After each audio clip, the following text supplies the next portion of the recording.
You're tuned into the show that informs, improves, and inspires racers everywhere.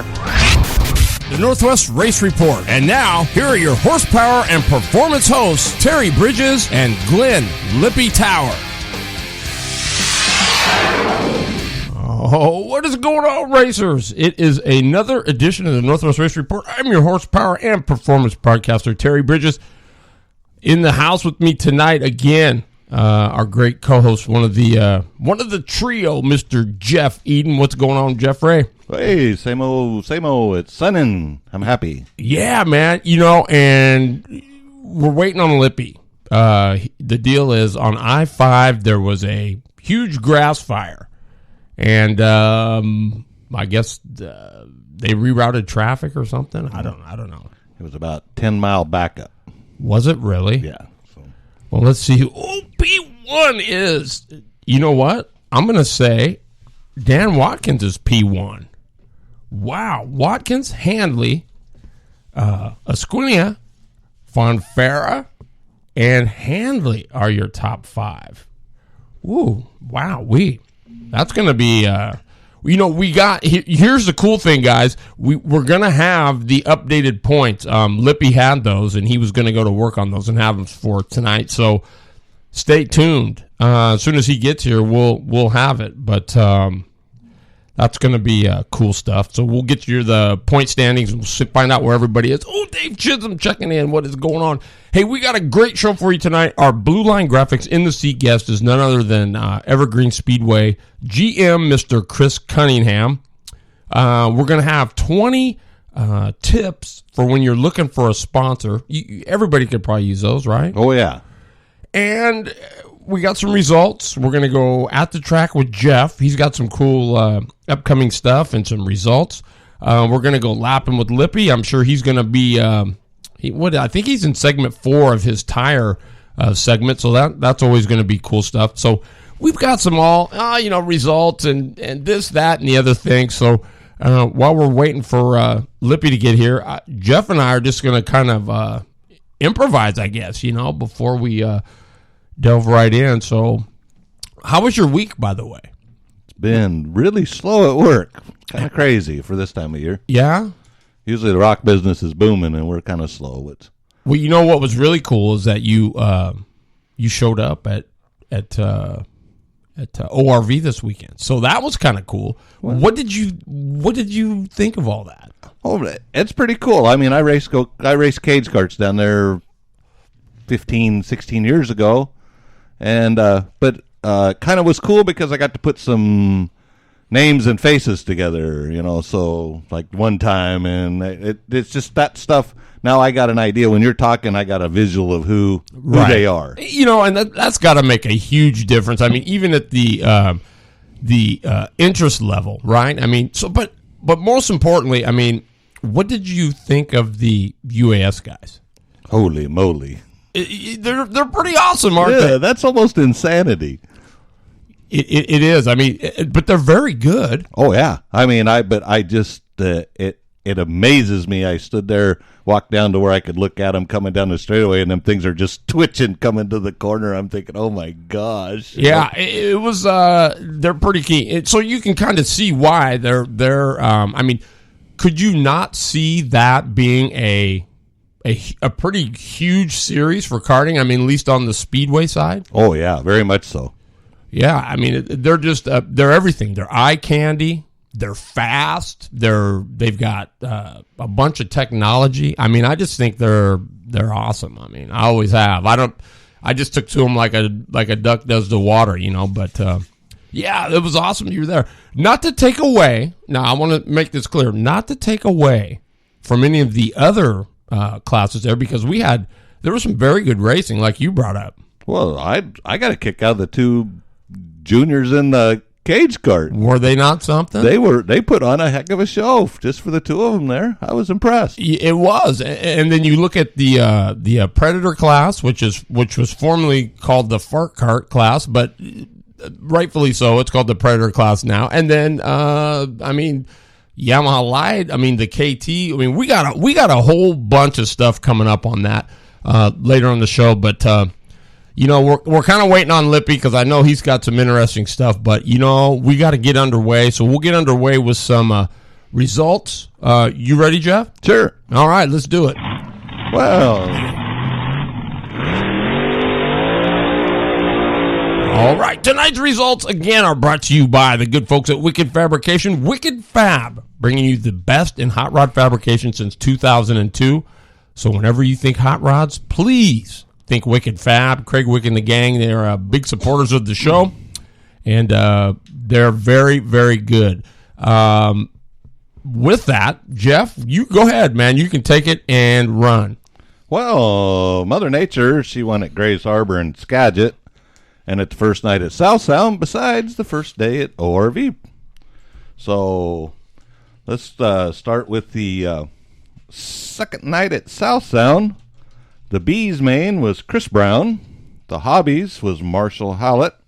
The Mini Stocks, Dwayne DeYoung. And Street Stocks was Cody Erskine. And... let's see here. Willamette. Oh, yeah. Good old Willamette Speedway. Willamette had the big rigs down there. And my good old buddy Rick Casebolt won it. Wow. And so that was pretty cool. And then Andrew Langer won the Classics. Cottage Grove, the Marvin That's Smith. all there was at Willamette? Yep. Was this the big rigs? Two classes. That was it. And they had so many people there that the fire marshal actually was turning people away. Wow. This was at Willamette. At Willamette. Well, that's right, because that picture you showed me, it showed them, they were lined up 10 miles deep. It was kind of like I-5. Yeah, kind of, yeah. And then Cottage Grove had the Marvin Smith Memorial this weekend, which is 2 nights of racing. Probably very good racing, too. Yeah, I would thinking so. On the first night, the first B heat, Kyle Hurst won it.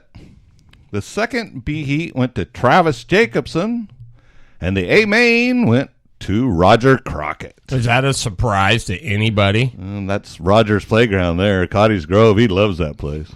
I guess. And then in the modifieds, Curtis Towns won the mods, and Chance Crum won the You're midget. kidding!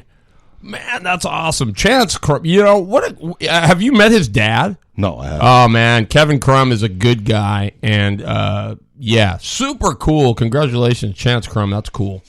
Night number 2. B main was won by Justin Youngquist.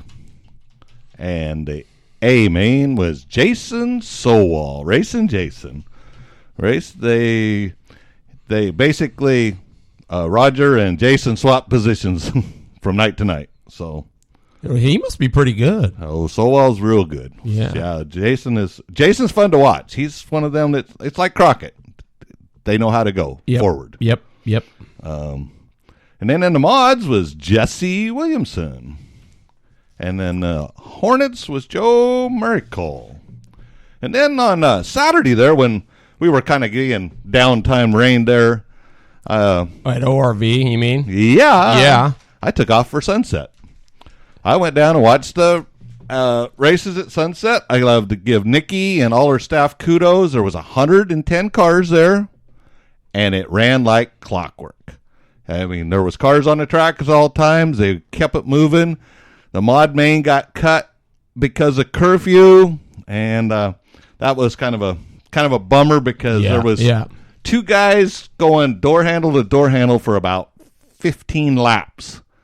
And it should have been to the end to win that one. So anyway, so on day 1 at Sunset, the street stocks was Roger Hubbard. The mod B main was Mark Rigser. Nice.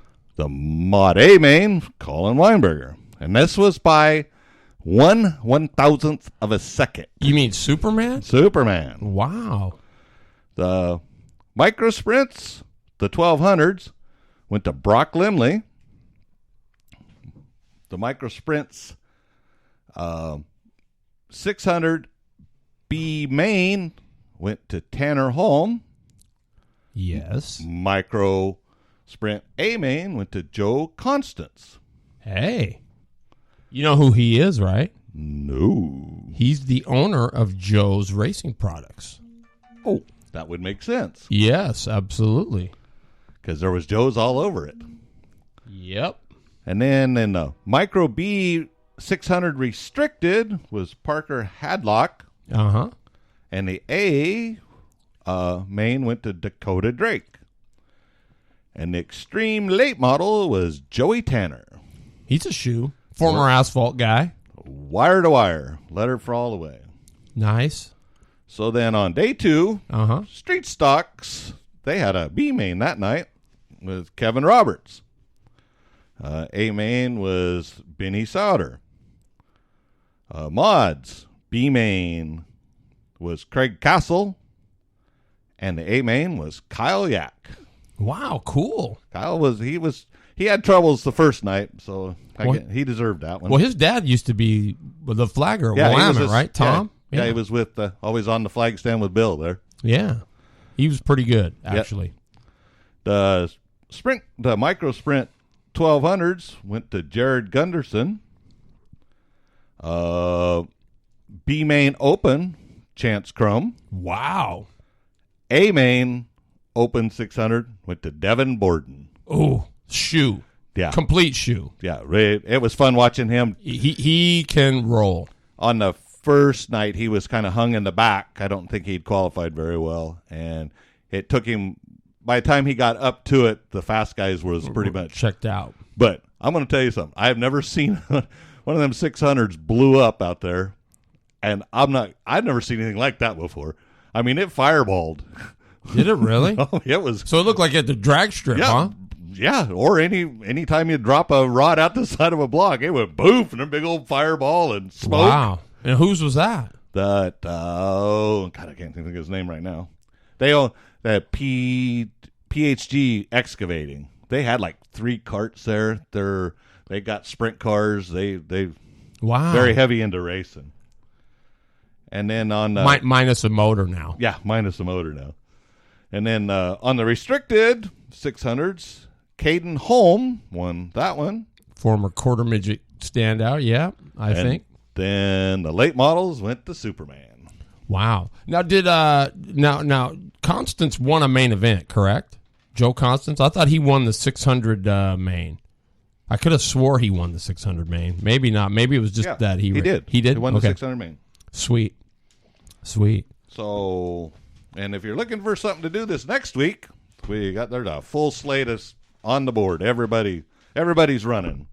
I-5 quarter midgets. If you want to go watch the quarter midgets down by the big track there at Elma. Oh, he's saying it was Thornhill. Thornhill, that's it. PGH. Yeah. Yep. Thank you, Kevin Bridges. And thank you. My memory isn't very good. Not when all that was going on. I was having a blast just watching. That and down a few, that makes the old memory kind of short too.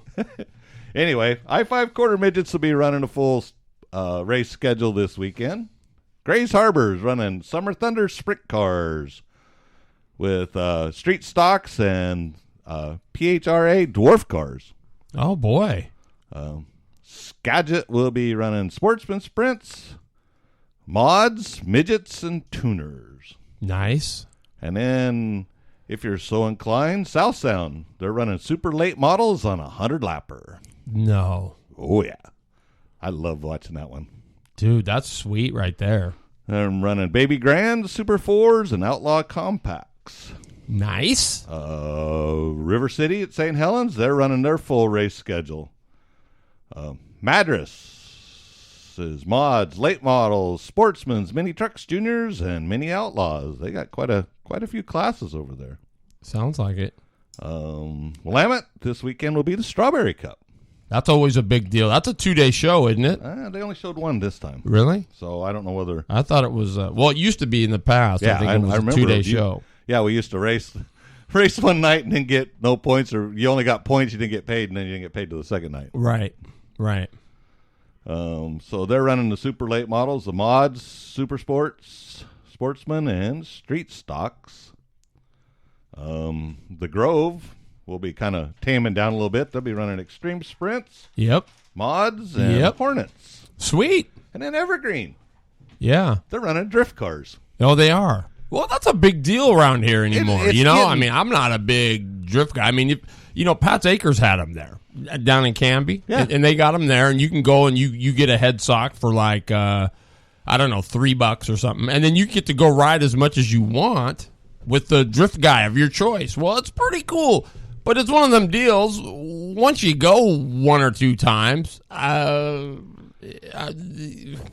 don't know. I mean, I got nothing against it. It's just I've watched one other time. I've watched them, and they had them down here at South Sound one night, and I was pretty impressed with them. And some of these guys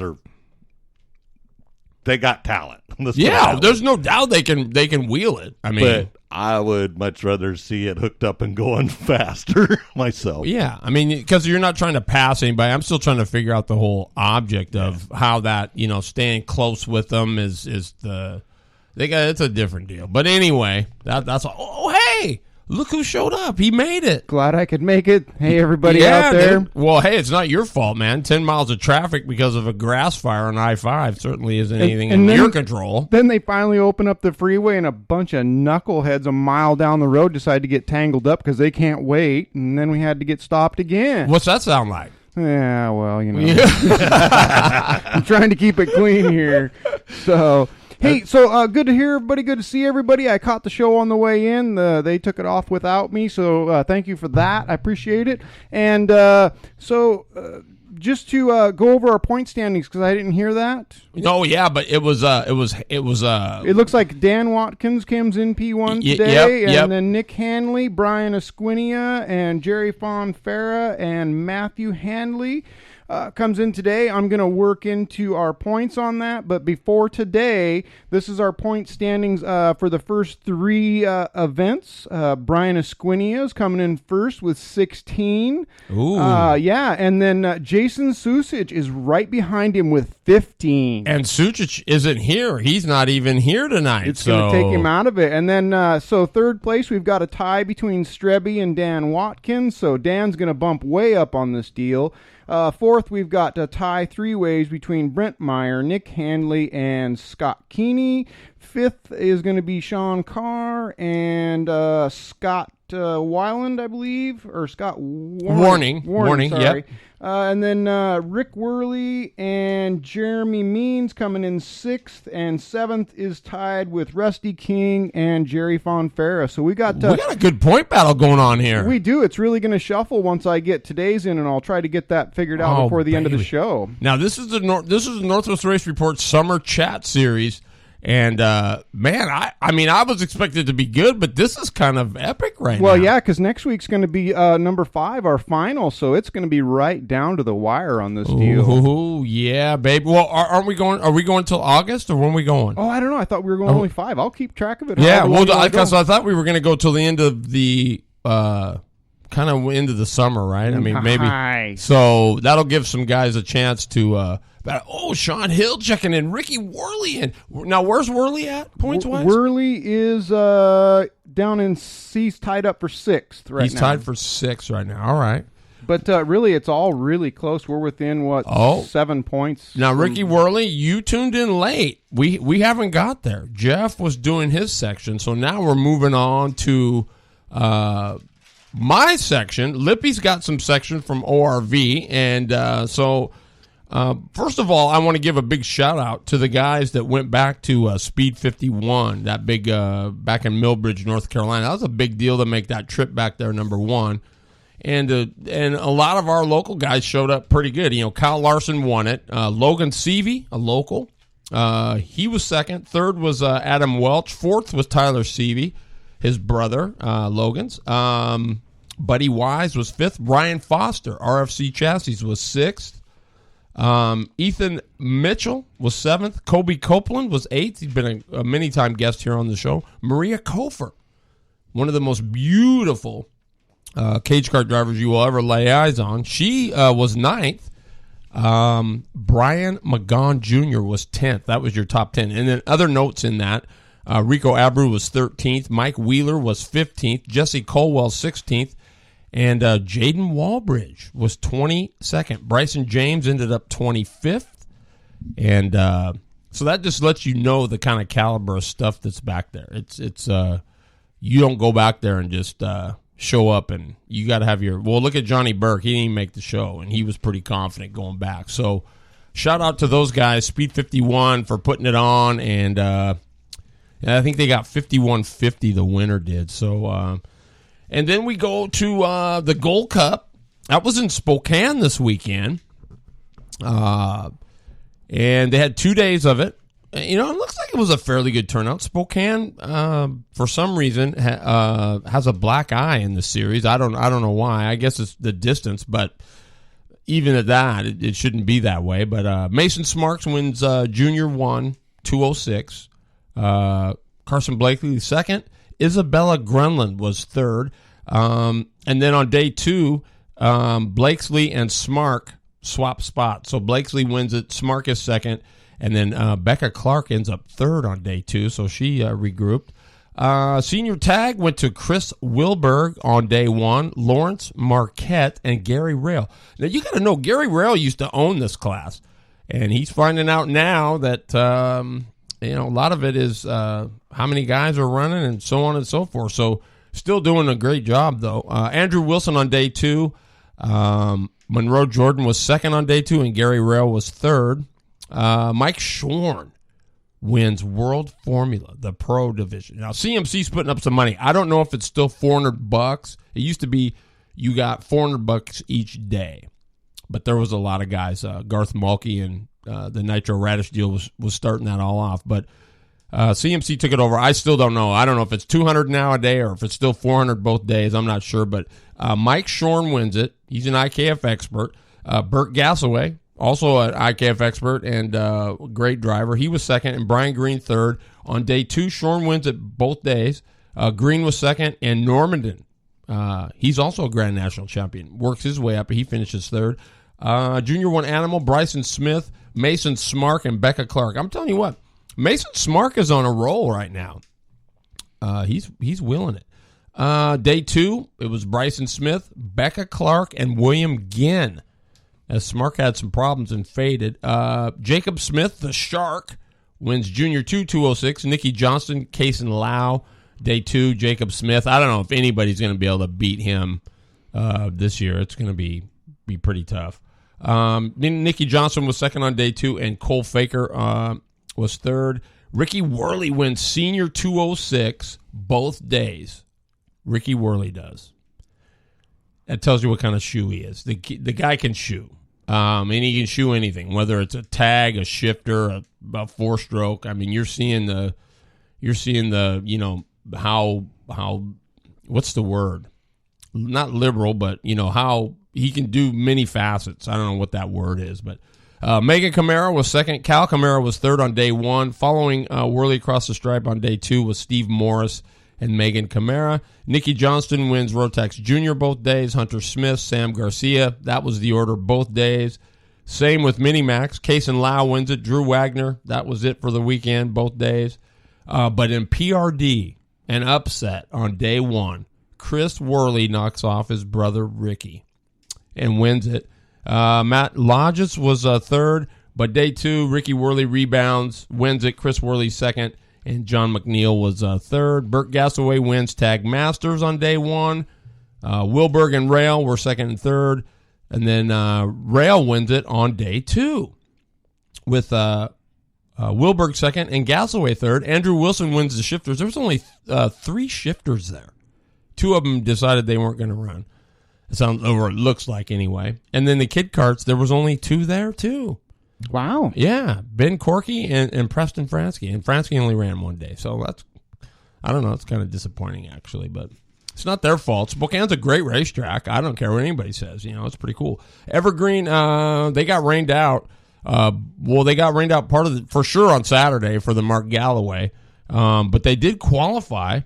And check it out. Owen Riddle, Taylor Riddle, Greg Bennett, Molly Helmuth, and Scott Burby were the top 5 qualifying the late model. So Molly Helmuth getting her done. She's a shoe. Man, evidently. The Legends went to Dwayne Swanson. Street Stocks went to Steve Woods. Nat Barber won the mini stocks. Let's see. Day 2 was the Sean Peters Truck Fest. Mike Jensen wins the Hornets. Legends went to Dwayne Swanson, so he pulled a double. Matt Somerville won the Stingers. Quentin Borison, always tough, the stock figure 8s. And the vintage mods, have you seen those run, Jeff? Oh, yeah. They're pretty cool. Yeah, I'd like to have something like that. John Mustard won that. So that was going on. The Outlaw Compacts went to Spokane. They got 3 rounds of practice in. That was it before they got it called. Yeah, and that's really about all I got.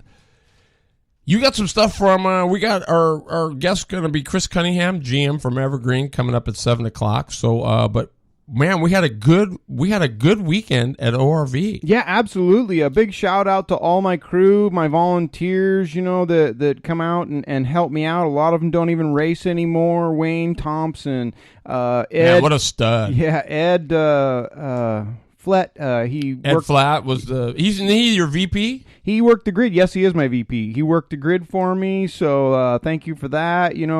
Tony Caruso, Scott McDowell, Mr. Miller, forgive me for not remembering his first name. He was a track packer out there. There's just so many people. Who ran the scales? Chrisara Store helping me score. My wife stepped up for the first time, April Tower, and she was scoring and signing people in and loved it. So I'm glad for that. And Wayne Thompson's granddaughter, Alicia, was the one running the scales along with Russ, our flagger, Russ McGee, and Stephanie McGee was also helping on the scales. So, all those people, they don't race anymore. They're just there to help me run the show. Big deal. And I'm very thankful for all that. And then to, all the racers, we had 60-some entries. So that was just off the hook. That's the most we've had ever at one of our events. So that was a really great deal. And the classes were quite a few. And we had 11 heats, so that's a big deal for us. And usually. You know what the biggest deal was? There was one little time where there was a little talking going on, but other than that, there wasn't. Not bad at all. Not a problem in the world. I mean, it was smooth sailing. Yeah, I only pissed off one person all day that I know of. So, but and it was an internal problem, and we won't let it happen again. It was our bad. But, hey, first race, everybody was having the first race blues. You know how you go through. So, I mean, just no different for a club. I don't think. All in all, it was a great weekend. Too bad Saturday rained out. Otherwise, it would have been a phenomenal weekend. But all in all, Sunday went really smooth. The heats went through click, click, click, click, click, click, and it wasn't down too long for the water before the mains, but it made a big difference. It gave them an extra groove out there, and people used it. So yeah, absolutely. Well, Ronnie Cox ran away with the unlimited deal. Yep. Chris Passanani won he won his second of the Burris KTF F200 shootout. Both of them continued their domination of the classes. Yes, for sure. Kyler Culver won the Predator class. Yep. He was awesome. Let's see who wasn't he running in the LO206 class too? Oh, you know what? I think he was. Did he? Maybe that was 206. No, I thought it was Predator that he won. I think they might have ran both, but I'm not sure. I just met them this weekend. Great group over there with Billy Weber and him and Bob Kemmer and the whole gang. What a great car owner Bob Kemmer is. I mean. He's got there's several cars out of that camp. Definitely, yeah. I think at least 5 or 6. So yeah. that whole deal there. I got to put a couple shout outs to some unsung heroes out there. First one's Uncle Chuck's Racing. You don't find him on the show very much, but he's a big part of karting in the Northwest. He's got his fingers in several different karts out there. And without people like him and Mr. Dan Watkins, who's always on the show, look, Wayne Thompson's checking in. Thank you, sir, for all you do. But Dan Watkins, he's a silent one. You see him on the show. He's here, he's there, he's everywhere. But he's probably got his fingers in 6 or 8 karts out there. I know. And that's just what we need. It's just more people like that are shameless and willing to put people in their stuff or give them what they need to get them out there. Those are the big people that make our sport as great as it is. Well, how about Rusty King bring home that second spot, and and everybody says, well, you know what? I don't care what happened. he brought it home second. He was there. Last man standing, and a lot of times that's what happens with those classes, So yeah, so big shout out to Rusty King, because that's a huge step for him, because he's just that's his second time in the car. So, absolutely, really good stuff there. Yep, that's awesome. Well, I'm going to take it. Did you have the results from that? I think I've got them buried in my bag. So. No, that's one of our flaws from the weekend is Mrs. Paula Lorenz, who retired last year but came out to give us a hand and get us started this year. She also does our points, and she grabbed all the sheets when she left. I didn't get a chance to make any copies. I know Weber won light. Tyler Weber won the Yamaha light, or was it heavy? I think it was light. Rusty won the stock 4 cycle. He right? won stock 4 cycle. He came in second in the. Was it heavy? Right. He? Yeah, in Yamaha heavy. And then Seth Waldall outdueled Oliver Rolwitz in a. That's what Jeff was saying. He liked were those 5-horse open cages. They motored. And get this, guys. This is what's going to blow you away. Those of you listening in. And maybe you can pipe in. Maybe you've got some rhyme or reason to this. But Scott McDowell from Scott Steelcoat put up that he was going to pay the entry fee for anybody who ran 5-horse opens. Do you know how many showed up there? I do. Yeah. How many? None. Yeah. Go figure that. Yeah, it doesn't make much sense. Go figure that. I mean, it's almost insulting in a way. I mean, if you think about it. I mean, here's a guy gonna offer to pay. I mean, every 5-horse open that was in the Northwest should have been there to get a free race. I'm just saying. I'm not mad. It doesn't really affect me, but it's just like, holy cow, And there's our inline guess here. Chris Cunningham, is that you, my man? It is. How are you doing, Terry? No problem, man. Let me get my intro here going. And your favorite drivers and people of interest in the motorsports world. It's time for In the Seat, powered by Blue Line Graphics. All right, everybody. We got one of the coolest cats going right now.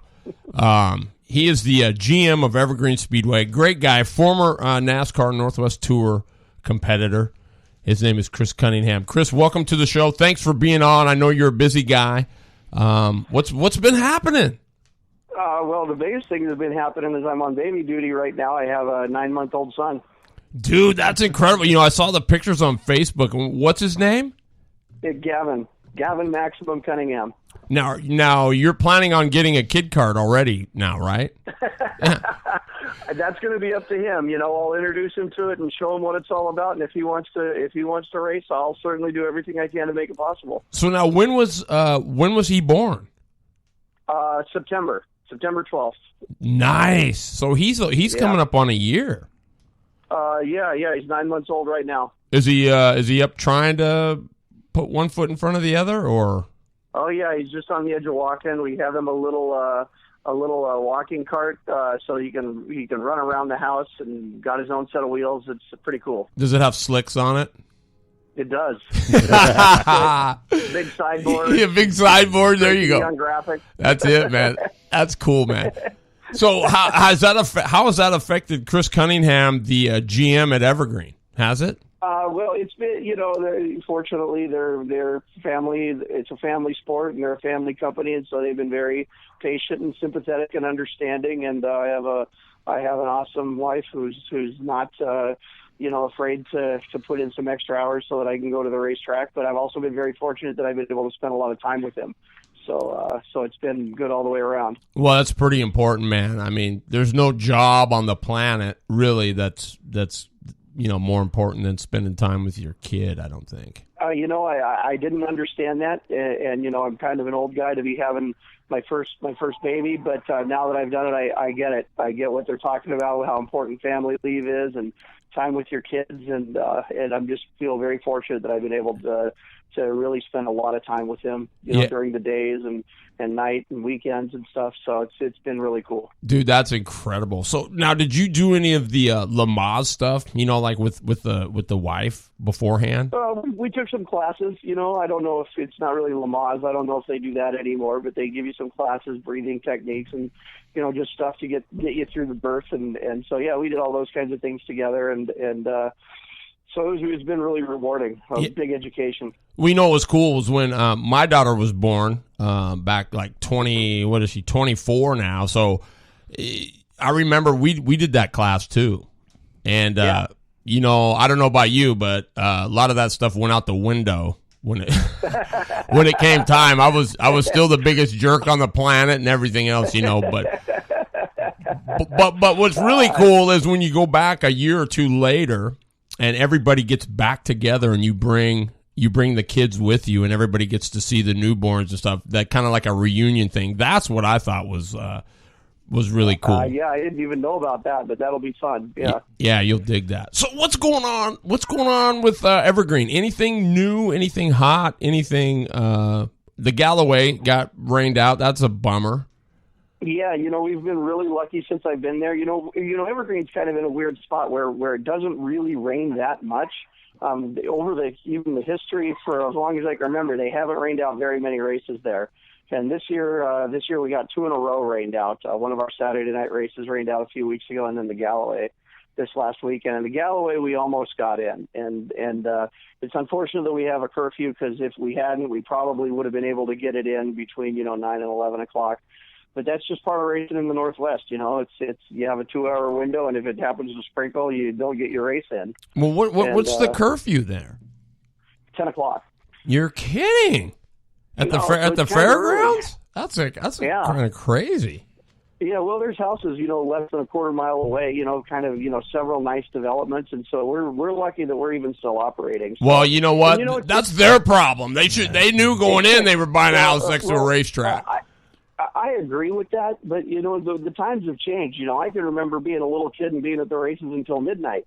But those days are over. I sit up in the tower and I watch people leave even on a beautiful night as early as 9:15 or 9:30. Even if things are going well and it's a beautiful night and the races are going off smoothly, people want to go home and be home with their family and their kids before 10 o'clock. Well, then they're not really a race fan then, because you don't go to the races with a time limit, right? At least I never did. It was always like I didn't either. But like I say, times have changed a little bit, and there's more competition for the entertainment dollar, and people have higher expectations, and so they want to get there at a decent hour and be done at a decent hour. So the curfew is kind of, while it makes it difficult a lot of the time, it's also, it's probably a necessary part of the program. Yep, it helps move it along, I'm sure. I mean, but let me ask you something. So you said, well, yeah, I remember being at the track till midnight. Do you remember white pants being mandatory to be in the pits? Oh, absolutely. Whatever happened to that? Whatever happened to that? Better lighting. and fashion too, I think, had something to do with that. But yeah, absolutely. I think more than anything, it had to do with sponsors coming in and wanting to have their colors represented. So those kinds of things just gradually fell by the wayside. But I tell you the truth, I'm a fan of whites. I think everybody should have to wear whites in the pits. Well, you know what? I mean, you kind of don't. At the time you go, oh man, come on, I'm not wearing white pants, But when it's gone, you remember it kind of as a cool thing. I mean, at least I do. Oh, absolutely, yeah. Now I look back as a little kid, and I could always tell who the pit crew guys were because they were wearing whites. Yeah, now you have no idea, right? I mean, well, you kind of do, but yeah. Well, most people look like everybody else, except for the guys that have uniforms, which for better or worse, with NASCAR being mostly gone, in terms of touring racing, you don't see that as much anymore. And I've noticed that at the sprint car races, you don't see it as much as you used to. There was a time in the late 80s and all the way through the 90s where all the sprint car guys were all, matching. I think that's important. I think they're missing it on that, personally. I think that adds to the program. Yeah, I think so, too. Then you can tell who belongs to who. Yeah, exactly. Well, not only that, it's just cool. I remember that was one of the things, sitting in the stands, that made me, it's like, God, I want to be one of those guys. I don't care if I'm just sweeping the floor. If I can wear one of those uniforms and walk up while they're pushing the cars up, that's going to be so cool, Absolutely. There's no doubt about it. As a little kid, I remember those things vividly. Those are some of the things that really stand out to you when you're, 7, 8 years old. Yeah. And how about those smells? How about those smells? I'm going to tell you right now, the best smell on the planet is Victory Lane at the start-finish line after Ron Eaton or Garrett Evans or somebody just wins a main event. You stick your head in the car and it smells like that rubber and the frame and cage paint and 90 weight and race fuel all together. Yep. It's like there's just nothing better. Yeah, it's cool. It's cool. The smell has changed. We were talking about that the other day. I was talking about that with Kevin, our tech director. The smells have changed over the years. I can remember back in the 70s, when gasket technology wasn't quite as good as it is now. The cars would be just covered in gear oil, front to back, and it just smelled like gear oil at the end of the race, and they were hot and leaking everywhere. And now the technology is better, so you don't have that as much as you have the rubber and the paint and the powder coat all starts to melt, and so you smell that. I know, it's awesome, man. It's like, man, could I bottle that? I might even wear that as some cologne. You know what I mean? Can I get some to go? Yeah, no kidding. Yep, absolutely. So absolutely. You got some drift events coming up this weekend, right? The drifters are going to be there. We have DriftCon this weekend, which will be a huge event. That's the motorsport for the younger generation. We're doing a lot of things to try to tie them together with NASCAR and sprint car racing and stuff, so that there's exposure on both sides. Because all the old school oval track racers don't understand drift at all, and all the kids with their tuner cars don't understand NASCAR racing and sprint car racing at all. And so when we do kind of do things on the same weekend or at the same facility, there's a lot of exposure, and there's a lot of you hear a lot of people say, "Oh yeah, that looks really familiar. That's how we used to do it." Or the drift guys will see some of the stock cars and they'll say, "Oh, hey, that's a good idea. We should do that on our cars." And so it's really kind of cool. Yeah, well, some of those drift guys could probably get some tips from the old steel-bodied guys, to plate off the door handles and maybe put the headlight covers in. It's interesting if you look at the drift cars, even the pro level Formula drift cars, the top guys in the sport, Von Getten and Chris Forsbergs and Ryan Turek. You look at how they build cars, and they're not a lot different than the way they used to build, the late model Sportsman and the Grand National cars, of the late 70s and early 80s of, Garrett Evans and Don Dowdy and guys like Jack Jeffries and guys like that. And dude, the thinking is very similar, and the way they go about building the cars is very, very similar. And so it's kind of cool to see those evolutions are similar, even now, 30, 40 years later. Yeah. It's just that with all the available information with the internet and everything, it's happening a lot faster in drift. Yeah, that's super where the cars cool. were really crude 5 years ago, now they're pretty advanced. And so it's interesting to see what they come out with, year after year. So you obviously go way back. I'm just going to tell you, the two of my favorite cars were, number one was the 65 Ford Fairlane of Harry Jefferson. Sure. That thing was a monster. Somebody said it won like 26 out of 28 races one year, which is, they won a lot of races. Yeah, buddy. You think about that for just a second. That's a ton. Yeah. And Herschel's night was a 72 Nova. I remember, I'll never forget when that thing rolled in, man. I was just like, oh my God. Yeah, it was pretty cool. Those are definitely two of the standout West Coast cars. They're pretty iconic. Yeah, well, or Art Ross 77 Nova wasn't too bad either. I remember our 77 Nova, the green and white one. Sure. Dude, it was badass. I'm just telling you. Yeah, that was fun times. It was fun times. And, that's the sad part. If you missed that, you missed something you'll probably never see again. That's the... Well, you know what? We were talking about this the other day, too. This is the one thing that would get racing back into the hands of the older guys and the more experienced guys is 3 words. Just if every organization added 3 words to their rule book, it would change the look of racing. And that would be no power steering. In other words, it'd be called Armstrong. That's right. That's right. That's right. And you'd see, how late model racing is just populated now with 14 to 16-year-olds. The Chase Elliott's and the Harrison Burtons and all these Stephen Wallace and all these guys. You take away the power steering, and it would be right back to Garrett Evans and Freddie Query and Jack Sprague and guys like that. Yeah, man. No, well, you think about it. There was a kid back east. I think it was in Florida, and he was like 10 years old, and he won a late model feature. It's like, what did they do? Put those little booster seats you get in the restaurant in there? Isn't that crazy? There's tracks now that 10 and 12 years old is common. I'm not sure that the bones and muscles have developed to the point where that's really safe, but that's kind of the wave of the future. Yeah, those kids got to be something special to start with, because I mean, to get that good and to understand what the car's doing at that, when your mind's not even, they don't even know what any emotion is basically, let alone whether the car's pushing or too tight or too loose or something. I mean, it's crazy. Yep. Yeah, well, that's just where a really good crew chief comes in and a big bank account. Yeah, there you go. That's on a big bank account. That's a kind of good professional babysitter you want right there. Well, so with Evergreen, I mean, is there anything we should be just excited for, or something that that's going to be off the charts? It's going to set you guys apart from everybody. Yeah, we got several huge events now, and things are really, really going well there. Doug Hobbs has turned it around from rubble to a first-class facility with the biggest events. Summer Showdown is coming up in 3 weeks.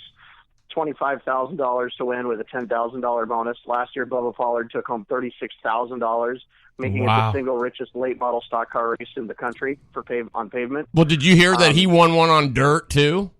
Yeah. Well, he has a dirt track in his backyard basically, and so he's got a lot of experience on dirt. He's a first class guy with a first class operation. He's a working man, we like to see, not one of these kids with just a big bank account. And so it's cool to see him really doing well against the guys with $1 million budgets. Right. So yeah, I saw he won some dirt late model races, and we're hoping he comes back for Showdown. Wow, yeah, I'm sure he'll come back. I mean, how can you not? You're the defending champ. You got to come back and put it up on the line, Well, when there's that kind of money on the line, I mean, it's 3,500 miles from here to where he's from in Sonoya, Georgia, but 36,000 is a good carrot to hang out in front, right? I was going to say, I know it's a big fuel bill to get here, but I'm sure 36 grand would cover it. More than cover it. Then in addition to that, we have the Rory Price Memorial King of the Wing sprint car race in August, which that's the biggest unlimited sprint car organization right now going. Davey Hamilton's King of the Wing program. Last year we had 30 plus cars, and I'll tell you what, Terry, I've seen an awful lot of races in my life, and the race on Saturday night on the 3/8 mile oval between Aaron Pierce and Matt Hine was probably the best short track race I've ever seen in my life. You are kidding me. Oh, it was unreal. They were, they turned, sub 13-second laps on a 3/8. On a 3/8. Oh my Lord! They started, I think, 24 cars, and those guys were into lap traffic by lap 7. By lap 12, they were the only two on the lead lap, and they were slicing and dicing, making it 3 and 4 wide. It was one of the craziest races I've ever seen. It was masterful driving by Matt Hine. He is an unbelievable race car driver. Wow. Well, let me ask you something, because I know you were there. So Ronnie Cox and Kevin Bridges brought their Unlimited All Stars up to run on the on the pavement. So I mean, and they weren't even geared right. I'm going to tell you right now, they weren't not. I mean, they weren't geared right. So I watched the film, man, and I was going, good night. I mean, yeah, and they were turning lap times below 20 seconds, which puts them, right in line with, decent street stocks and Pro 4 type cars. Yeah, but I'm telling you right now, they're way faster than any street stock. I mean, that's just showing up and putting it down off the. I mean, I know, and that's what I told Ronnie. I'd like to see 8 or 10 or 12 of them come out, and we'd run them as a regular race. It's probably a one-off deal, but I'd put together a program for them to come race on a Saturday night and see what kind of times they could really, really put down. Yeah, man. And then we'll get that Matt Hine in there. And that Matt Hine, he'll be saying, oh, my goodness, these things scoot. Yeah, I don't know if a go-kart can get in the 12s. You just don't quite have the horsepower, but it might get close. I bet it. Well, yeah, you're right. I mean, I don't know if they, but because they don't have the quite the. I mean, they've got some technology, but those 450s are just not 80 horsepower. Is just not. I don't know, man. I'm not. You never say never, I guess, but. I would never say never. They're impressive machines, and those guys.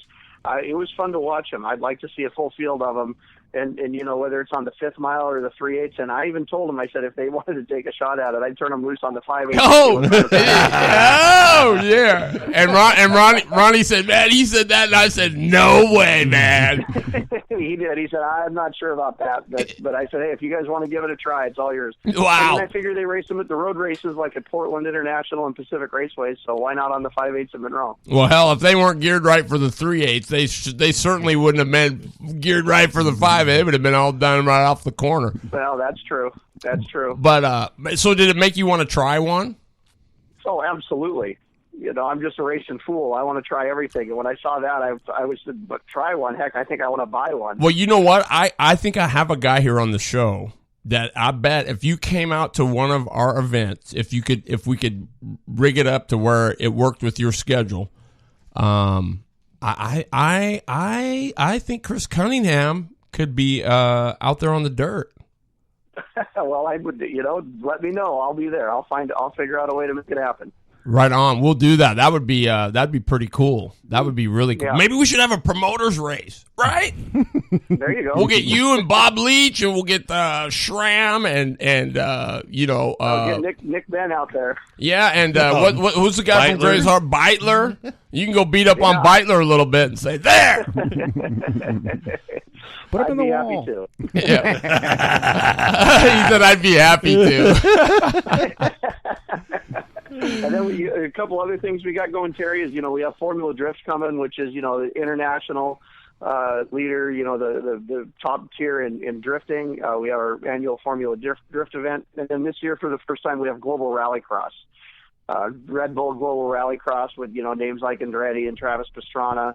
And some really heavy hitters will be at Monroe in September for the first event that they've ever done there.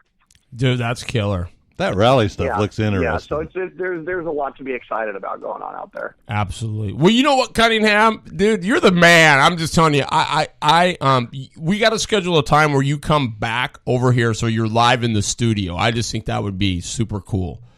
I would love to. I really wanted to get down there this week. I just, like I say, with the babies in the middle of the racing season, it's just tough to. It's just babies wear you out. Well, bring the baby. My wife will. Oh no, wait, I didn't say that. Oh, that's cool. I'm sure he'd be into it. He goes everywhere with me. Dude, I'm just waiting for that door to slam open right now. Oh no, you didn't. Well, right on, Chris Cunningham, man. I appreciate you taking the time to be on the show. We've been doing good over here, and it always helps having somebody awesome like you being on the show. Well, thanks. I appreciate you having me. No problem, Chris. Hey, and tell Gavin what's up. I can't wait to meet him, and we'll get you in here, and we'll get you live in the studio with all of us. That'd be a good time. All right, cool. Thanks for having me, Terry. All right, Chris. Thank you. Bye-bye. Bye-bye. All right, everybody. Chris Cunningham. What is he? Not a cool guy? Great guy. Yeah. I mean, he's pretty cool. Yeah, and he was a runner on the tour. I mean, he was good. I mean, so he's giving props to these other guys, but I mean, he was super good. Sounds like though up there he's diversified. They're diversified the track. Mm-hmm. That's what's going to take to make them live. That's you're right. You're 100% right. The days are gone when Portland Speedway, right, when it's jalopies and super stocks and hobbies and all that. That's just it. It's over. You can't do it anymore. Yeah, you gotta. You do. I just love it that he liked the. If you didn't see that video, you need to go to Kevin Bridges' Facebook page. Maybe Kevin can repost that so it's up near the top. But I'm gonna tell you, man, I watched Ronnie on that thing, and when he laid into that deal, I mean he got to a small dot very fast. I mean it was pretty impressive. I was stoked. But yeah, so man, we got Lappin' with Lippy coming up. We got That's coming up here in about 8 minutes. But I promised you guys some stuff last week that I didn't get, and the first one was the because I got these two experts here with me. So who's looking at? These are the not me. These are the 20 tips that I promised you for when you're sponsor hunting. So these two guys are going to probably give me some, fill in the blanks a little bit. But the number one tip is don't sell too cheap. And, basically, if you don't feel your offer is, if you're not worth what your offer is, then the business is going to think the same way. So set a figure that's realistic based on the value offered and make it higher than what you need. So, you can always ask for less. You just cannot ask for more. It's pretty tough. So be sure you always come down with your fee, but you can't increase it. So make sure you don't sell too cheap. The second one kind of goes hand in hand with it is ask for a realistic amount of money. If you go in there and you say, "Hey man, if you buy me a hauler and a car, you're not going to get anywhere with that."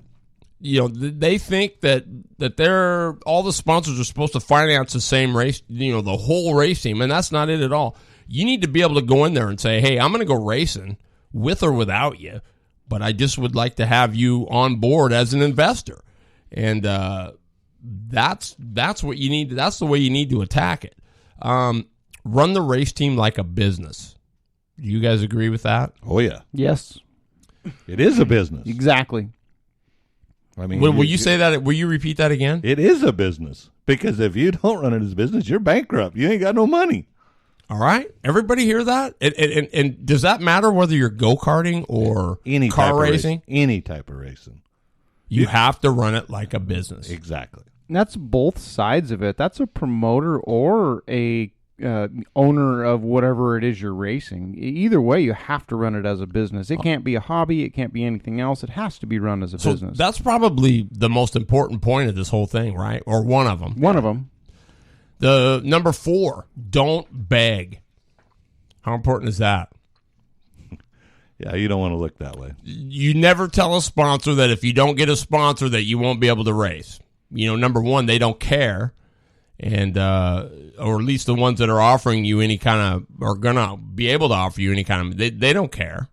I mean, they want to know what you need, what it's going to take, what you're going to give back, so on and so forth. So don't beg. Talk racing as it pertains to increasing the sponsor's business. Do you get that? Oh yeah. What benefit is it to them? That's what you got to point out. That's right, because it says here, most sponsors don't care about your auto racing. They do care about their business and what you can do to help their business. So show that you have a way to attract customers, and they will listen. Telling them the wonderful things you have done in racing and what you've done in the past and what you plan to do, that doesn't do anything to sell them on giving you money. So talk like you are going to increase their business. Give them facts. Give them figures. Demographics always help. All that stuff. Number 6, add value to the package. Does that make sense? You guys are going, huh? Add value to the... It says many packages are done backwards. 90% is devoted to the race team, and 10% is voted to the marketing efforts to make the sponsorship work. It should be just the opposite. So what does that mean? 90% to the business, right? And 10% to the race team. I don't know. Do you agree with that, Jeff? Yeah. I mean, I understand where it's coming from, because if you don't, it still comes back to value. You got to post a value. Well, it says here, the days are of offering to paint the sponsor's name on a race car and calling it sponsorship are gone. Exactly. I mean, is that not a given? I mean, come on. So that's where that is. You have to offer a package that includes perhaps signage at the track, seats. Yeah, everything. Like they got at Grace Harbor. They got that one section that's called the, the Lacey or Olympia Harley-Davidson section, right? I mean, you want to do stuff like that. You got to get creative. I mean, that's without adding value to the package piece. Number 7 is use the hauler as a rolling billboard. Exactly. Right? That's pretty self-explanatory. Generate exposure for the sponsor. It says here, create and distribute a media release when the sponsorship is secured. Keep the media informed with news releases and newsletters. Create stories on the team, including sponsorship names. For program books and organization letters, make sure the announcer at the events knows where all the complete information is and the sheet on the team. That makes sense. Total sense. Number 9, this is going to be a tough one. Most aren't going to get this one, but it says, know the difference. There are 2 types of sponsors. Those who more or less just give you money, right? Supporters or fans, and expect nothing in return. Or those who are serious sponsors who actually expect a return on their investment. You got to know the difference. Absolutely. You know. So with that definition, I think you guys you should be able, if you don't get that one, right? Yeah. You're not getting no sponsor. And here's a big one. Don't promise what you cannot produce. That's a big one. That is, don't promise to win races. Don't promise to win championships. Don't promise to get sponsor exposure in all the area newspapers and trade publications and all that stuff unless you can do it. Unless you can do it. If you can't talk business, or you can't write an effective letter, or you can't develop a proposal, or don't understand selling, you need to hire somebody else to do it. Do we need to elaborate on that? Nope. Do you think? Pretty self-explanatory. Yep. It says research the potential sponsor. That's a big one. Right? Know what they're about before you ask them for anything. Yeah, and it only makes you look better, right? Exactly. I mean, I think. Don't conduct your business, or don't conduct business on the telephone with the TV playing and the kids in the background screaming and talking. How important is that one? Very. I think you should. Is that your pit crew back there I'm hearing? It's professionalism. That's where it becomes professional. Yeah, guys. I don't care if you're racing lawnmowers. If you're professional, it shows up. I mean, if you go to a lawnmower race and you go and you watch these guys come in, they're all decked in the 9s. Their car is just dialed. It's clean. It's spotless. It's all just dialed.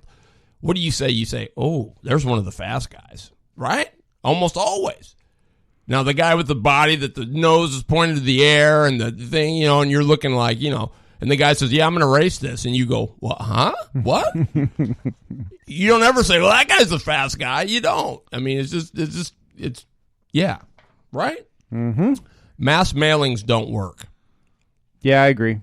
So you mail out all these things and you hope you get something back. They don't work. Round file. Yeah, you got to get by the secretary. Develop a relationship with the track promoter. I don't know. Is that important?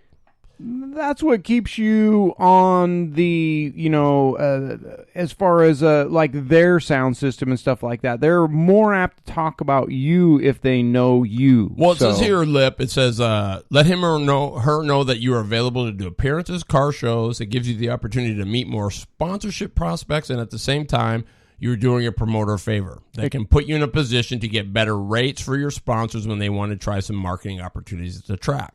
Exposure. Yeah. There it goes. So that could almost go back with one of those. Get involved with local charities and local civic organizations. Is that good one? Well, it is, because if you say the Special Olympics, say you're going to take your car to the Special Olympics, you display it. Right. You're that's exposure. And I think Anna Marie, who owns Marketing at Full Speed, she was one of our guests, and she said the same thing. She goes, it's not what they can do for you.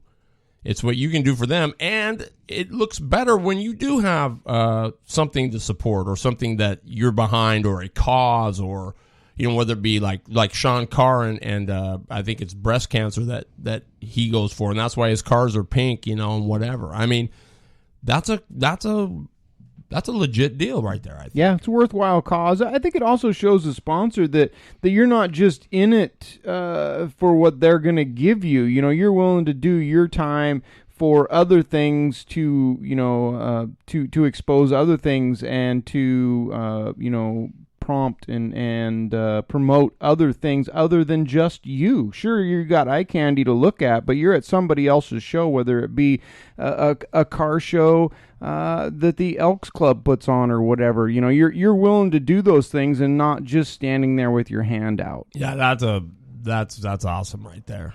That doesn't even need any more explanation right there. It says grassroots racers should not seek sponsorship from corporate America. I don't buy it. I don't believe this one. Do you? You know, it says here, you may stumble on something and get lucky once in a while, but you do better to spend your time working on local and regional companies that have more internet and derive more benefits from the exposure you generate for them. There are always the opportunity to bring in several sponsors rather than just one primary sponsor. Yeah, most of the time you're not going to get a big sponsor like that, unless it fall back on it's not, you know, it's who you know, not right. who you ho. Yeah. Yeah. So that was number 17. Number 18, bring them out to the races. Yeah. Right? Exactly. Or if before you set the hook, you know, bring them out there and let them see what you're about and expose yourself, and don't let your behind hang out at the same time. That's a great point. But the other thing is, once you get there and you have it, you know, there's many ways of, you know, periscope your night at the races, you know, in the pits while you're doing stuff. What's going on? I mean, that's kind of cool. Mm-hmm. I mean, there's a lot of good avenues to do that with now, with all the. Now that Facebook's got that video stuff, and you've got Periscope, and you've got YouTube, I mean, there's no way the sponsor should not be able to be at the racetrack somehow, some way. Yeah, I agree. 19, put it all in writing. Oh, yeah, you should. Very much so. That's given. Yeah, should be. Any questions down the road, you got something to fall back on instead of, you know, I mean, handshakes are fine, but still, you need to know what's expected of you, and they need to know what's expected of them. That's right. And I can vouch for that one. That one can happen. Number 20, once you have made the commitment, the sponsor needs to come first. Absolutely. Right? I mean, so you've already... You've heard all the stories about the teams and the champs who couldn't be bothered to show up for an autograph session or a radio interview, or you know, they were surprised when the sponsor doesn't want to continue to support them when they don't do that stuff.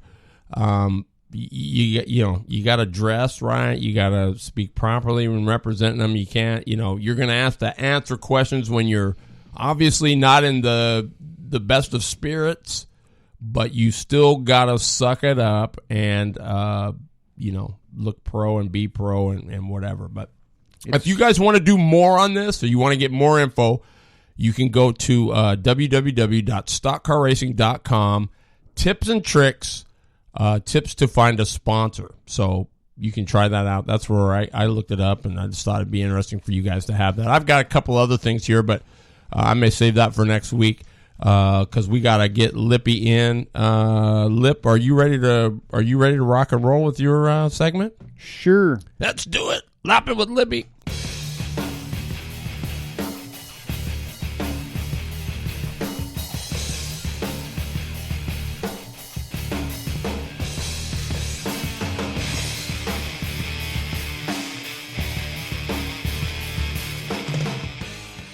Hey racers, Glenn Tower here from the Northwest Race Report. You know, with the invention of the internet, our local go-kart shops have really taken a huge blow. One of the great go-kart shops out there is O'Hagan's Carts and Supplies. They offer a great selection of carts, parts, and service. We all want to win, and O'Hagan's wants to help. O'Hagan's Carts and Supplies, Lebanon, Oregon.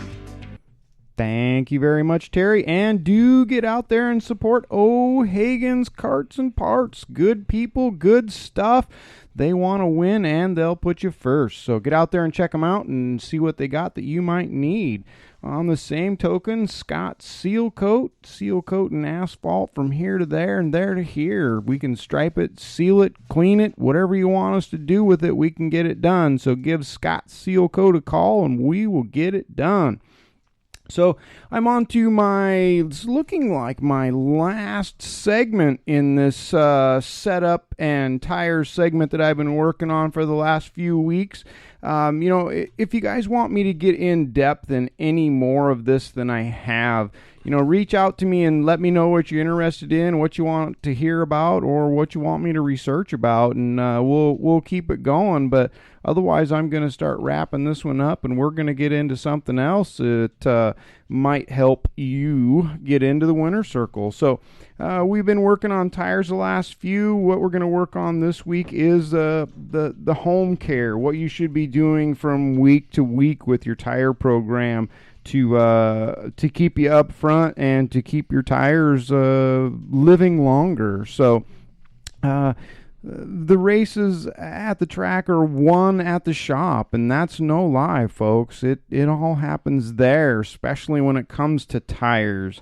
And having nothing, having everything beats the preparation.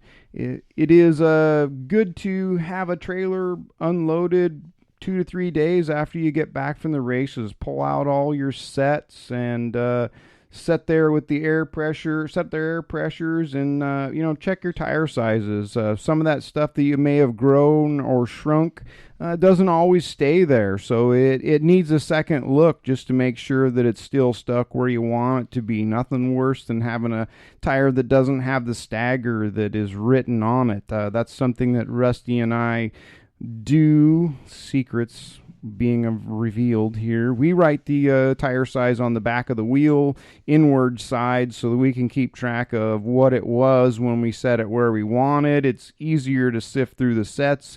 If during the day we want to make a change, it's easy to grab something off the shelf and the tire that we want, say it's a 22 and we want something bigger or smaller. It makes it real easy to grab something off the rack that's just 1/4 of an inch smaller or 1/4 of an inch bigger. So we write all that on the backs of the tires to keep track of all that. It helps us with our sets. It helps us to double check them when they're going on and off the cart.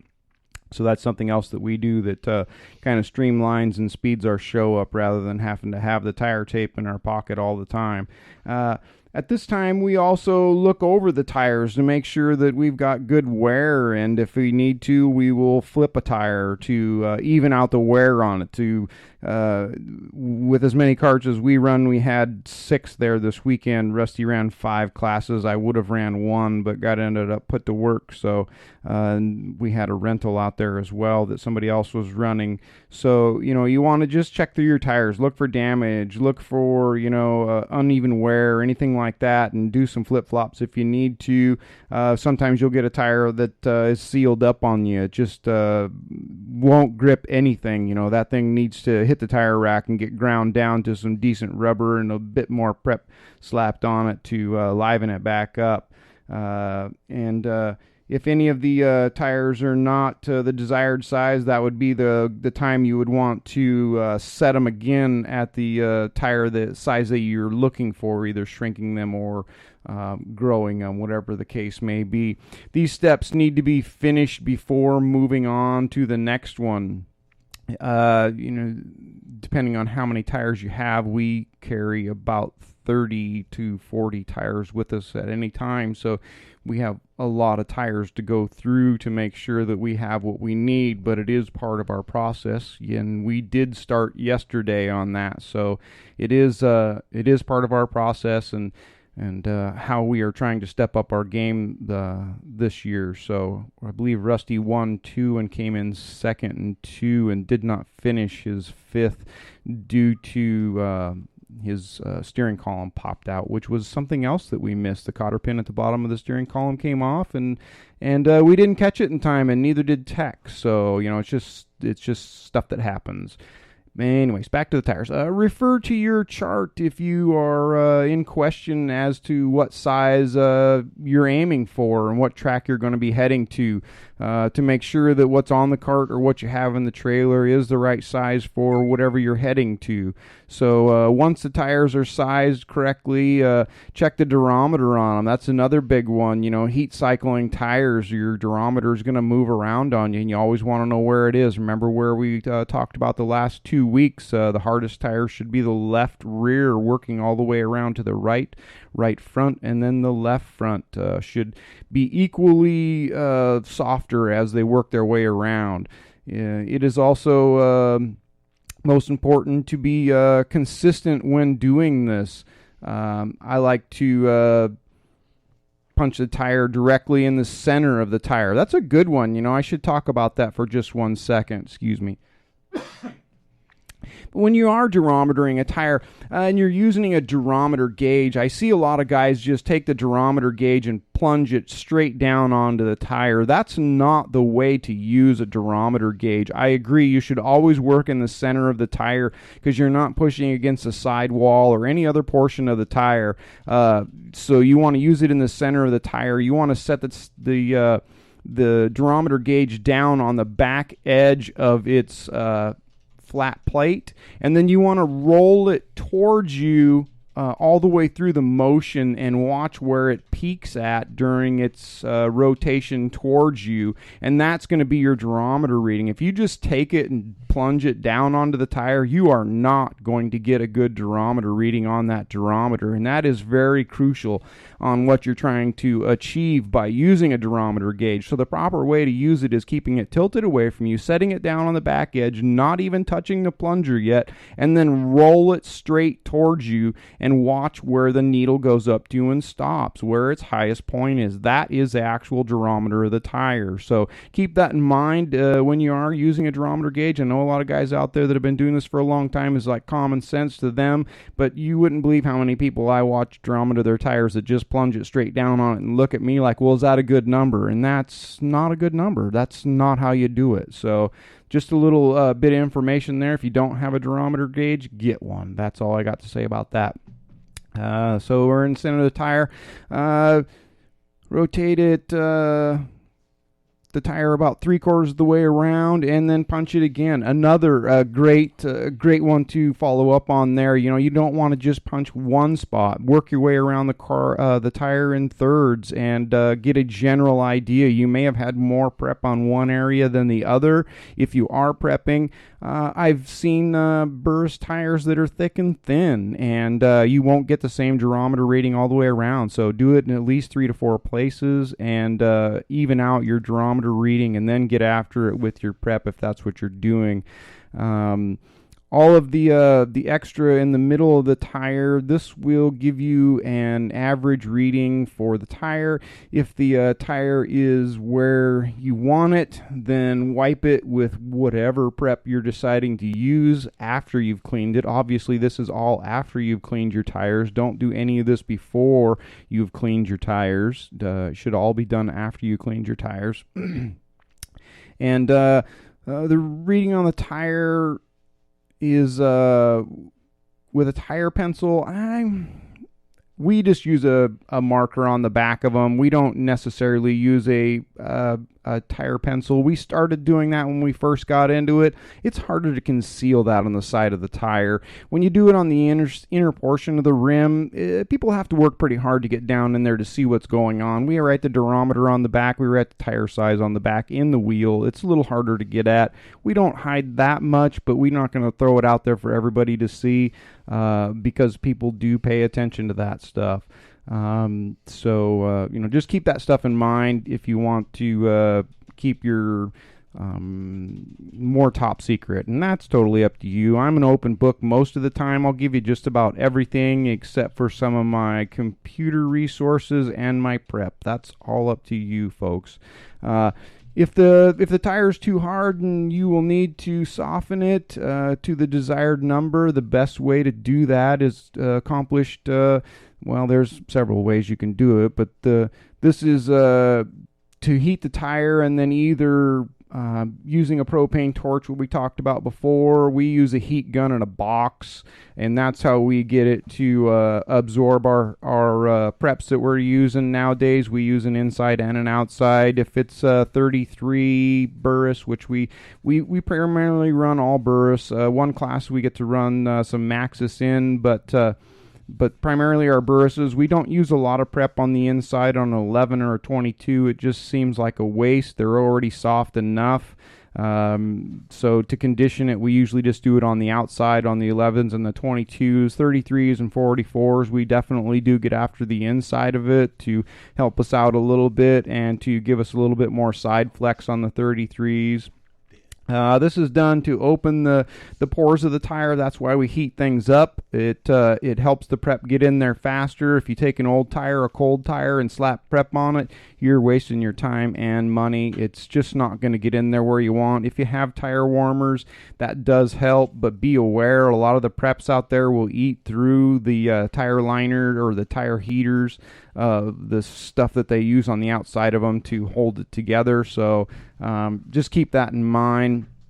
Wipe a liberal amount on the tire, and again, check with your preps. The preps I use, you use very little. Some of the stuff that I've used in the past, Hot Lap 2, Palmetto, Track Tack, you can slather that stuff on there. The prep I'm using nowadays is definitely a lot different, and it is more is not better. More is not better with a lot of the newer preps that are out there nowadays. So keep that in mind. Be in close contact with your prep people so that you know the program and you know how it works.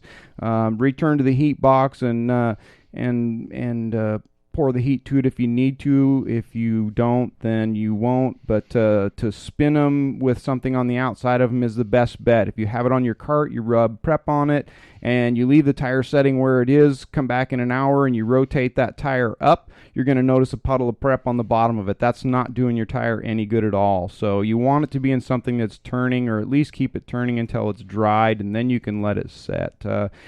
Repeat the process 3 to 5 times. That's a good one. Most of the preps out there will tell you to apply it 3 times a day. Let it dry totally between coats before you reapply it with the next one. Let the tire cool before you decide to check its durometer or anything like that. And that's ambient temperature, room temperature. A lot of times we like to come off the track and take a durometer reading of it as well, just to know what the difference is between our ambient and what it comes off the track at. Just another something for your books to keep track of that stuff.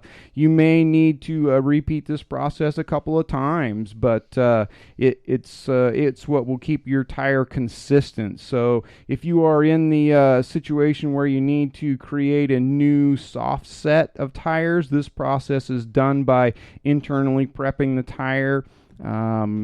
We only internally prep the tires one time, and then using heat methods after that to control the durometer.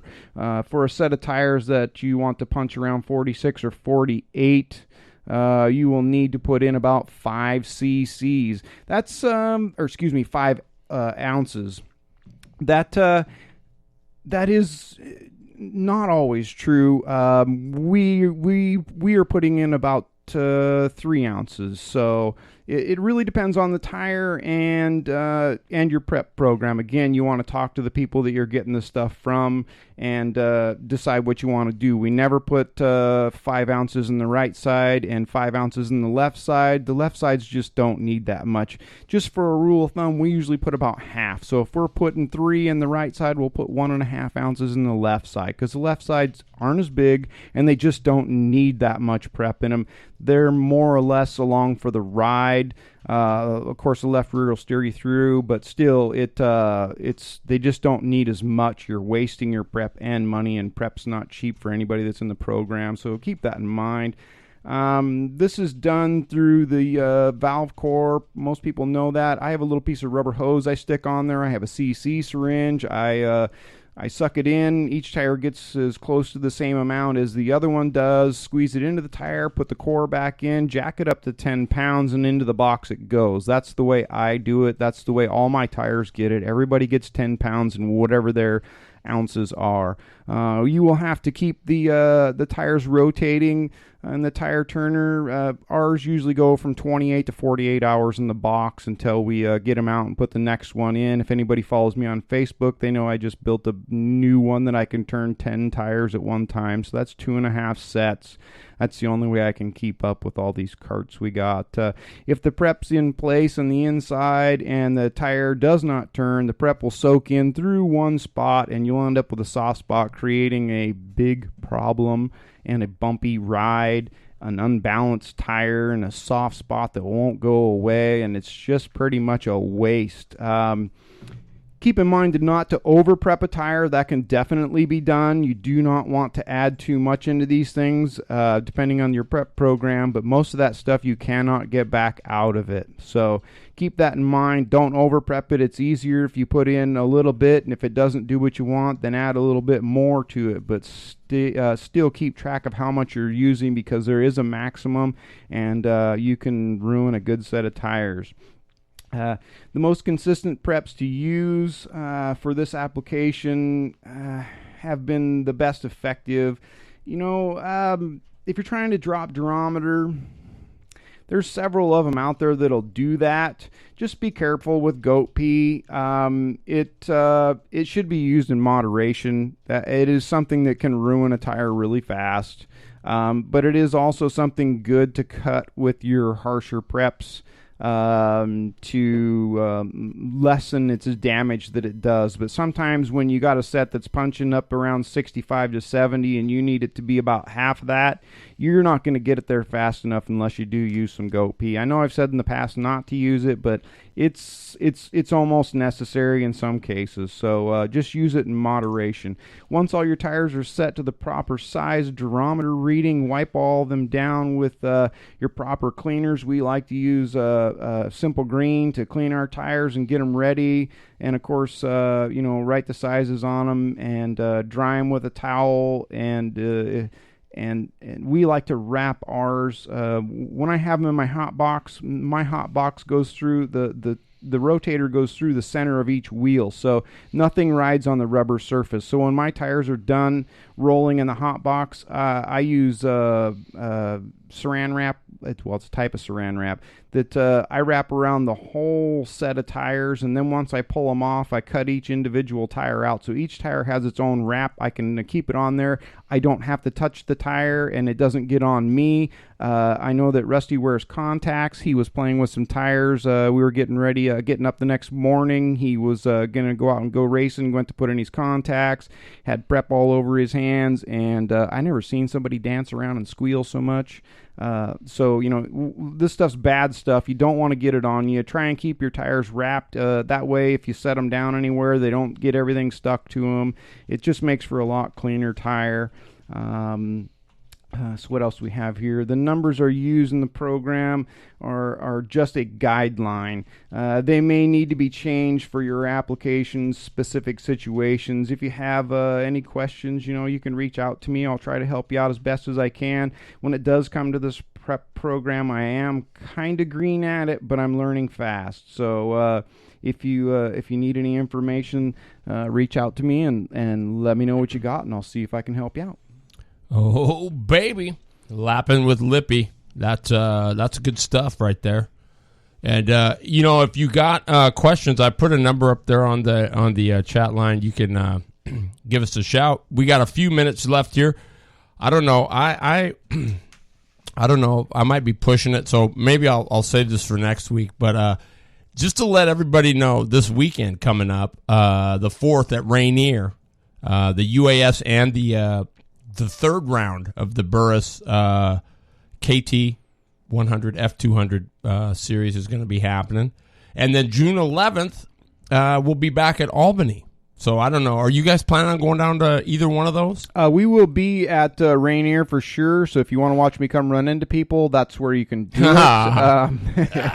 But I don't think we're going to make the Albany. We've got 5 races in 4 weeks, so that's going to be our only time off. And then what happens? Then you go to Spokane? Yeah, Spokane, and then we're going to be back at ORV right away. So I'm saving my pennies and tires, because I don't know if anybody's seen the picture. I didn't get a race this weekend, so after everybody left and Monday morning we were getting cleaned all up and tearing apart the park and everything like that, I went out and burned through a whole tank of gas and a full set of tires. We saw that. So yeah, that was cool. You had to get some laps in. I had a ball out there doing that, but yeah, I did. I torched a set of tires, so I got some work to do. We were already started on that yesterday, and we'll Did you learn anything, though? Oh, absolutely, I learned something. You bet I did. Let me ask you before we let the listeners go, and everything, how, because you didn't get to race this weekend. Right. You were busy doing your thing.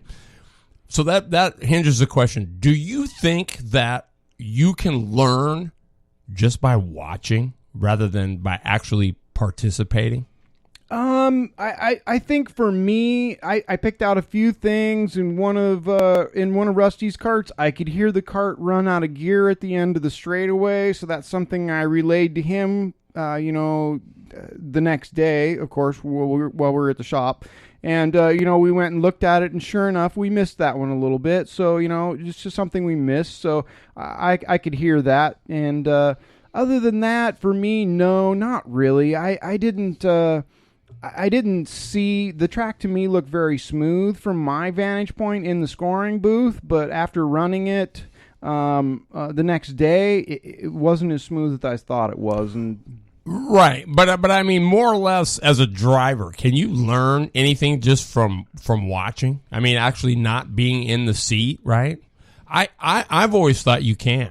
I mean, to me, it's just you get to see things. You get a little bit longer time to analyze stuff before. I just think if you're watching the right thing, yeah, well, that's you can really.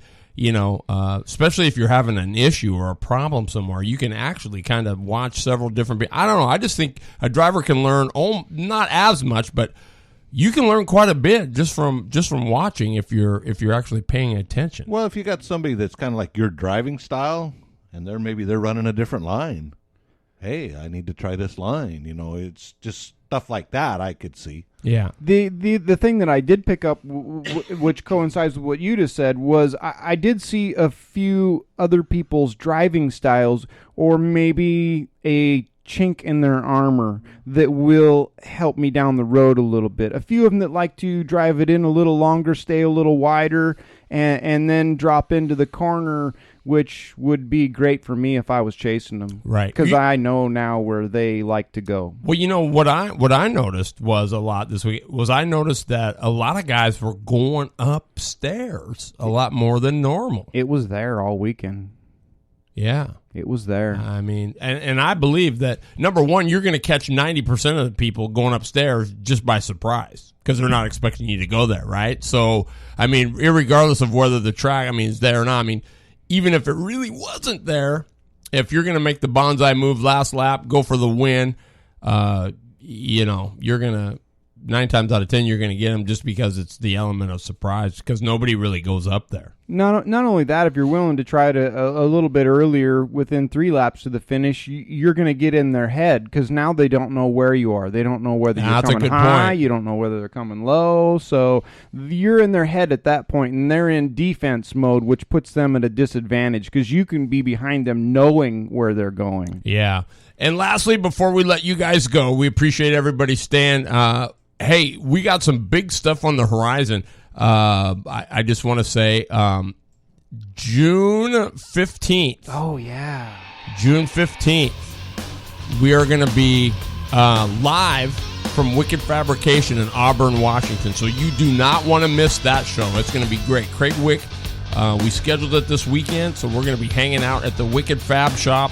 That's going to be awesome. Between Lippy and Jeff and I, we'll try to have some Facebook stuff going on and, give you some shots of what the shop looks like. You guys are going to be impressed. It's a first-class, first-rate operation, so you get to see what's going on at Wicked Fab. June 10th. I don't know if Jeff can make it, but you're more than welcome. I don't know if Lip, if you can do it either. I will be there. We're going to be going. There's a big car show out at.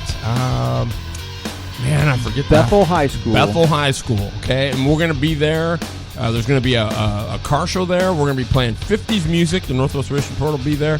And so Lippy and I, and if Jeff can make it, we'll all three be there. We're going to try to do a live segment from there and have some cool stuff on. You'll get to meet Mike Collins, the owner and engine builder, one of the greats around here for sure. He's a great guy to carry a conversation on with. Very realistic and down to earth, and not afraid to speak his mind. Yeah. So, man, big shout out to Kyler Culver, Chris Passanante, Ronnie Cox, Tyler Weber. We forget Seth Waldall. The Markhams. The Corey Markham had a great run. He's my hard charger for the weekend. That guy rolled it. Yes, man. he did. Shane Smith was a rocket too. Can't forget one time he was right there. If it wasn't for that spin, things might have been a little bit different. But it was good to see everybody there, and it was a victory either way for CKA for sure. So definitely, and the Kravitz. Dan Kravitz was awesome. Yes, he was. Yeah, definitely. There was so many good things going on this weekend. If you missed it, you missed it. But that's why you need to be at ORV. The next one is June 18th. And so hopefully the turnout is the same. I promise the results next week. I promise we'll give everybody their due and just up fronts and hard chargers, and also we'll cover our junior classes and the rest of that stuff. I promise next week. That was an oversight on mine. And thank you to Matt Strebe, who did his best to follow us up. I didn't think we hit the Strebes this weekend, but they did a great job up there, too, and had a great showing. Yeah, I don't. Who won that? Was it Nick Handley? No, I don't think it was. Well, I got to get that. We'll have that on next week, yes, too. Yes, we will. And we'll get all that stuff going. So it's just been a tough week with everything going on. So it has, and I was late, too, so my bad. No problem, guys. So with that, everybody, thanks for tuning in. Dennis Trammell, Wayne Thompson, Daryl Kelsall, all the great guys. Brian Williamson, Bob Kemmer. I mean, our top five. We'll have the updated points for the Northwest Chat Summer Series. Jeff Eaton, thanks for hanging out, man. My pleasure. Yep. Jeff will be back. We'll be at the track with Jeff next weekend with some more great results and some insight from Mr. Eaton. So until then, we'll see you next week. We love you guys. Keep it on the high side. God is good. See you next week.